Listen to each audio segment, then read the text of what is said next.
Hello and welcome to Healthy Kingston. We all enjoy hearing about food, particularly food that's healthy for us and it's also delicious. So with that in mind, I invited today Laurie Hepworth, who is the editor and publisher of Edible South Shore magazine, who's going to be telling us about the importance of eating healthy and delicious foods that are raised locally. So with that, welcome, Laurie. It's nice to have you here. Thank you very much. My pleasure. How did you end up in this arena working with Edible magazine? So it was probably about 12 years ago. I went on a trip to visit my father out in the Phoenix area. And I flew into Phoenix, ended up going to this very cool bookstore that had all of these free magazines on the table, and I found a copy of Edible Phoenix. And I picked it up and I'm like, what is this? This is so cool. It's all about the local food scene. And even though I was actually traveling down to Tucson, I kept it with me and read it, and I wanted to go to every place that was in that magazine. And then when I got home, I kept thinking about it, and then we went down to the Cape and we went to Coonamessett Farm, and I found a copy of Edible Cape Cod. I was like, all right, wait a minute, and I made the connection between the two, so I went online to Edible Communities, and it said, start your own. I was like, oh my gosh, that sounds awesome. So I have a background in bookstore and print, and my husband is a photographer and graphic designer, and it was just, and we love to eat. And I just thought, oh, this is just perfect for us. We need something like this in this area. Yeah, absolutely. So there wasn't one already covering the sort of southeastern Massachusetts, so talked to the overarching Edible Communities folks and worked out a licensing agreement that we decided to invest in because we just believe in the mission so much of celebrating local food. That's wonderful. And I mean, what an area to start this in. I mean, we just have a plethora of farms, produce, poultry, meat. Right, exactly. So this is a tremendous service for all of us. Well, for someone who's new to this concept, what is your definition of edible, of being an edible community? Well, we promote everything that's local. So we celebrate local farms, local fishermen, restaurants using local ingredients, people raising bees, anything like that sets us apart in this area and really supports local food. We tell the stories of what people have been doing for many, many years that you don't know about. You didn't know your neighbor was keeping bees and extracting the honey, or the other neighbor is keeping chickens, or the farm down the street, has all of these great programs for kids. So we try to tell those stories and shine a light on them. And it's all hyper-focused in southeastern Massachusetts. What is the best way to approach this as a consumer, looking at the variables around here and the different foods? Okay. Sure. So when we started, kind of joke about, we didn't really know what local was. It was about 12 years ago. The farmers markets were out there, but we didn't really, it's hard to define local. So I kind of joke about doing this presentation when we first started about how to get beyond Cape Cod potato chips and Sam Adams beer. Like those were like my two local points of reference. But there's obviously so much more than that and so many layers. So I recommend people go to a farmer's market and just walk around. I mean, I just came from the Plymouth Farmers Market. It's here, we're in the middle of the winter time, and people often say, well, what's available in this, what are they selling at the market? They think it's more crafty type stuff. Right. But the Plymouth Farmers Market is thriving. They do a wonderful job. We've got local eggs, cabbage, greens in the middle of the winter time. They're growing greens in the greenhouses. They're gorgeous. They all look so healthy. And so some cheese from Sweet and Salty Farm down in Little Compton. It's so good. Carrots that they've stored, and they just get sweeter as they're stored. This is a Maycomber turnip, which is was invented down here in the Westport area, which is kind of a neat story. We wrote about them at one point. This is a watermelon radish, so it's so cool looking. So again, these have been stored for a little while, so they cut off a little bit of the maybe like a soft spot or something, but still super delicious. And I just love this. This with cheese is just amazing.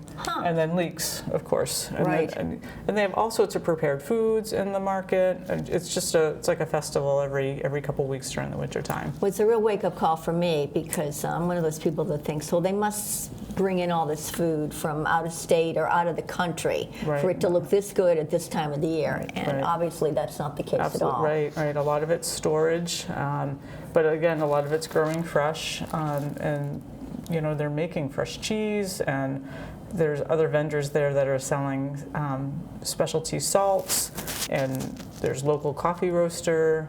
There's microgreens. Of course, there's beef and fish as well, and chicken and pork. So it's just incredible what you can get. All right, so what is the best way to eat local? I mean, if you don't have the advantage of going to a market, a regular farmer's market, right. you're walking into your typical grocery store. Right. It's a little bit more difficult in the grocery stores. They try to do local, but the farms that we have aren't large enough to supply the volume that a local grocery store needs. So I always look at the sign. I mean, I go in the grocery stores too. I mean, you can't always go to the farmer's market or they don't have what you're looking for. So just try to be mindful about where the product comes from. So there should always be a sign that will tell you something. Even with seafood and meat, it should tell you like the origin. With the produce, a lot of times it will say grown in Chile or grown in Mexico or grown in Massachusetts or a USA product. So I always try to look for that. And there's always layers of like choices. So and it's not organic's not always the way to go, but organic in a grocery store is often a good way to go. And can you give us a definition of organic? Your definition. Well, I mean, it's kind of a tricky thing. I copied it from online here, just so I got it right. But it says organic foods have been grown or farmed without the use of artificial chemicals, hormones, antibiotics, or genetically modified organisms. And then if it's a processed product, there can't be any artificial food additives. Okay. So, but it's a complicated thing, and a lot of our local growers are not certified organic. It's a very lengthy process and time-consuming to be certified organic. So they might say they grow organically or they grow with organic practices, but they are growing healthily and good for them as farmers and good for the environment, even if they're not certified organic. So well, that's good to know. So basically, don't just look for organic. Right. Realize that it's locally grown on a farm. Right. And I think with local, if you're looking to start to sort of buy something locally, like eggs are just a great choice. You can pick them up at a local farm. Oftentimes you'll see a cooler on the side of the road, but like there's Santos Farm right here in Kingston where you can get eggs.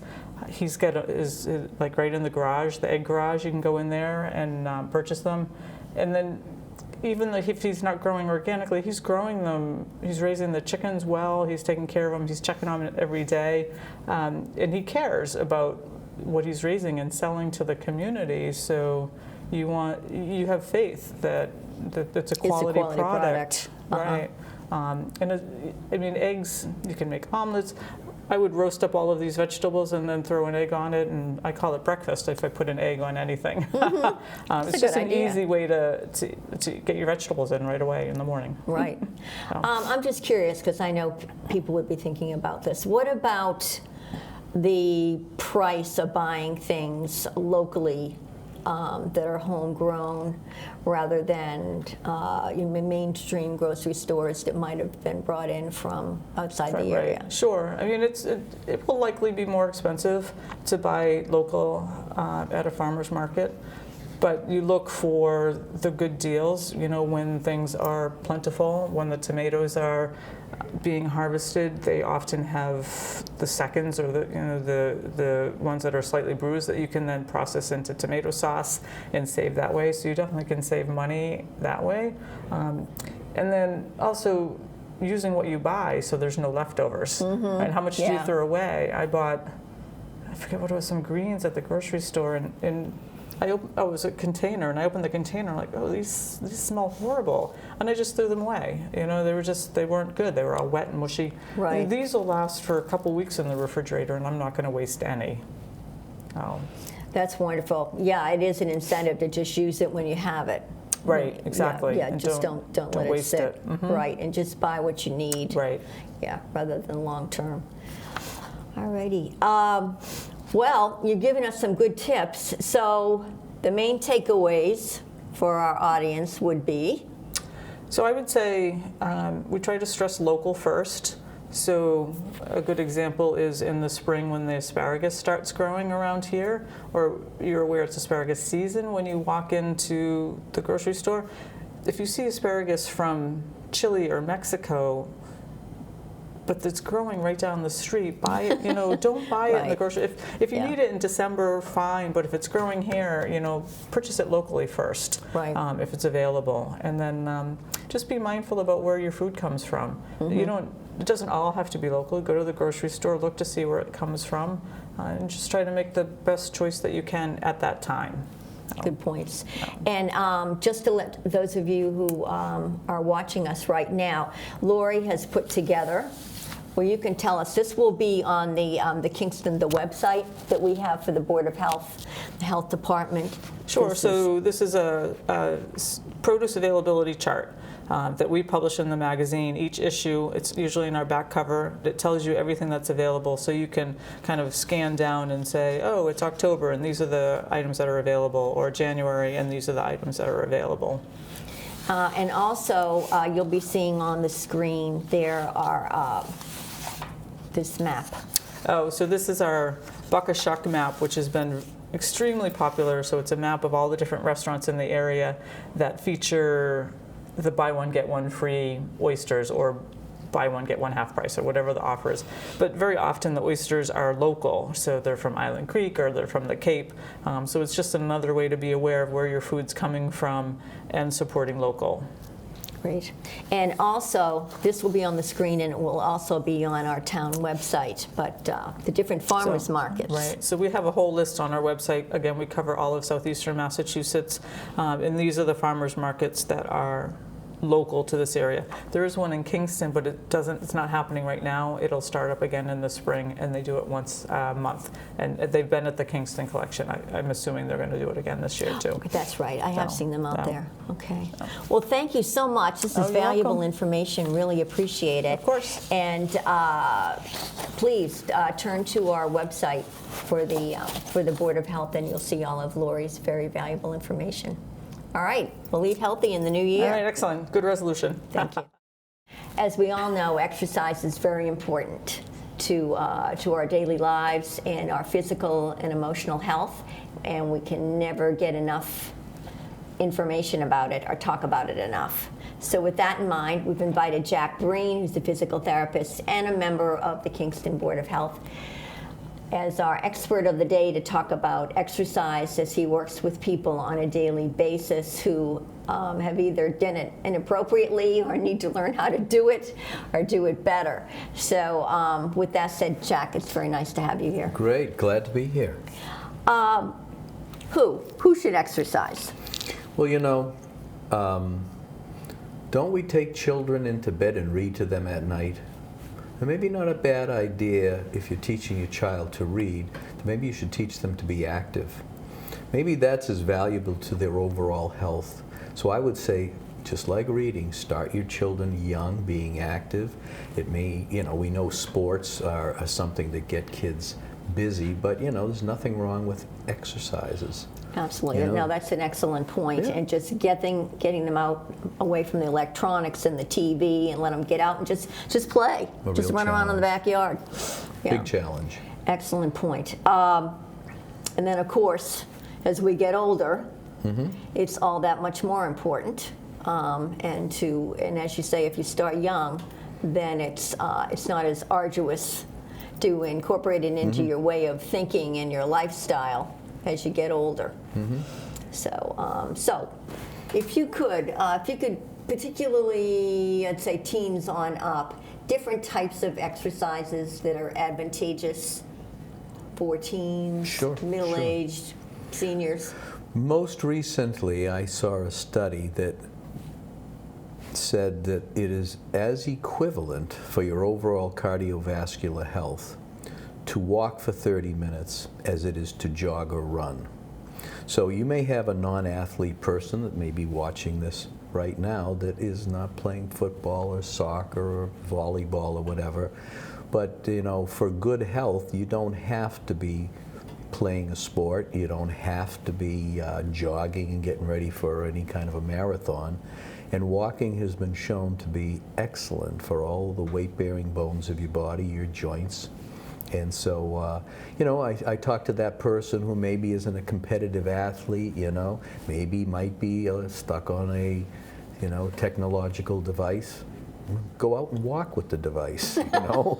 I mean, that's one way of getting, you know, if you can't separate yourself from the device, as Right. we as parents see often, you know, bring the device with you and walk. I mean, Right. you can do the two things at the same time. In terms of older people, and not nearly stretching it to the elderly population, knowing I was going to speak tonight, and knowing we were going to do this before Christmas, I was kind of happy that it was postponed, because what is everybody doing after the holiday binging and buffets? Right. They all want to lose the weight they put on. And so that dovetails perfectly with what we're talking about tonight, because I'll bet there are people out there now who put on the 7 or 8 or 10 pounds, and they did that in a matter of a week or two. Right. And the first mistake they make is, I can lose that in a week or two. Well, you know, yeah, if you're a teenager or 20, but you have to be realistic about the way weight is removed and the type of exercise, the duration, and the vigorous type of exercising you're going to do. Right, you certainly don't want to injure yourself exercising to get the weight off. And your motivation may be, if you put on all this weight, you may be very motivated to lose it, and you might then make some bad decisions about how you're going to go about burning calories. And we see in the therapy world this time of year a lot of people who decide they're going to start this aggressive weight loss program, only to find them in the clinic with some kind of muscle pull or an aggravated arthritic condition. So it's actually very timely to know that there are people out there. My advice would be gradually take an activity, and walking is a perfect example. Swimming, treadmill this time of year, biking, cycling. You know, you start off and you do a very simple amount of time with very little resistance. And you successfully perform that in a fairly regular basis. I mean, most people know and accept the fact that you should do some form of exercises 3 times a week for a half hour. And that's proven to be pretty solid advice. Nice. But the more important thing is, especially if you're highly motivated, having put on weight and wanting to lose it, is you really just can't start out being super aggressive regardless of what activity it is. Right. Because then that will dovetail into a physical therapy visit after you get your doctor's order, because you now have to stop what you're hoping you could do to take off the weight. You're probably going to keep eating, but you're not going to be burning the calories. Exactly. And so it's going to be a net negative. Right. So especially for an older person who feels that they should start a program, I would say pick an activity that's easy for you to do. It's tough sometimes to get something you like to do. But you know, the incremental adding of minutes over time in a very short period of time, a month or two, gets you up to a length of time exercising that is not really pulling a muscle. Right. Creating an arthritic knee inflammation and taking you away from the activity, and pretty much undermining what you had planned on all along. Right. To lose the weight, maybe. Good point. And if So- it's subtle, you're far more likely to continue it, and it's not as Sure. arduous. Good. Yep. We all know this, but it certainly bears repeating. Why do we all want to exercise and need to exercise? Well, I won't go into an archaeological discovery here, but the fact of the matter is that, you know, the human race has always been a mobile, maybe sometimes in history a nomadic group of people. So you can go through different parts of the world and see that everybody at one point historically was active. So it's something in our nature. There are too many studies out there that show all the great benefits of it. I mean, I could repeat, you know, 100 of them now, and I'd be missing 10 times as many.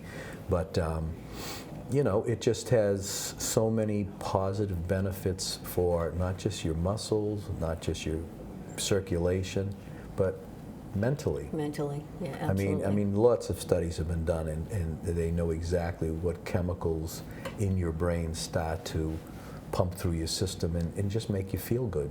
Right. Yeah. Absolutely. Mm-hmm. Well, I mean, you bring up some excellent points, as always. Mm-hmm. So the takeaways here would be? The takeaways would be, starting from the beginning, which is a young age. Get a child, as I use the analogy of reading a book every night, get them doing something every day and do it with them.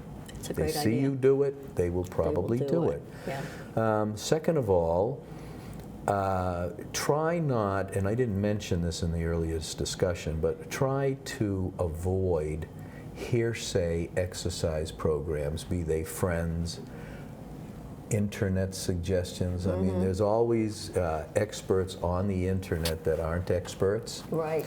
More importantly, start with something that's easy. I mean, probably boring easy, and gradually work that up in terms of time, repetitions, or you know, different levels of aerobic type activity. Aerobic meaning, you know, working your way up to 30 or 40 minutes. Right. Starting at 5 and doing that for a week, and then going to 7 and going to 9 in no time at all. You haven't aggravated muscles, you haven't hurt any joints, you're feeling good, because you will feel good just doing the 5 minutes. Yeah. And it'll become a habit, and you'll probably feel bad if you don't do it. So, Exactly. So that's usually what happens with a lot of the you know, neurotransmitters or chemicals that the body gives off, telling you you've done a good job. Exactly. So. Exactly. Well, you've given us some wonderful tips. Happy to. Renewed enthusiasm, motivation. Yep. And gonna just be a don't healthy do year. too much, or Just you'll don't keep do people too like much. me busy. Right. You know, we're plenty busy as it You're is, busy but enough. you know, the persons that, you know, bite off more than they can chew fill the physical therapy clinics. You know, Absolutely. so a piece of advice is start simple, start short, build up gradually, and enjoy it. Enjoy it. Stick with it. Thanks so much. Yeah, you're welcome. Take care.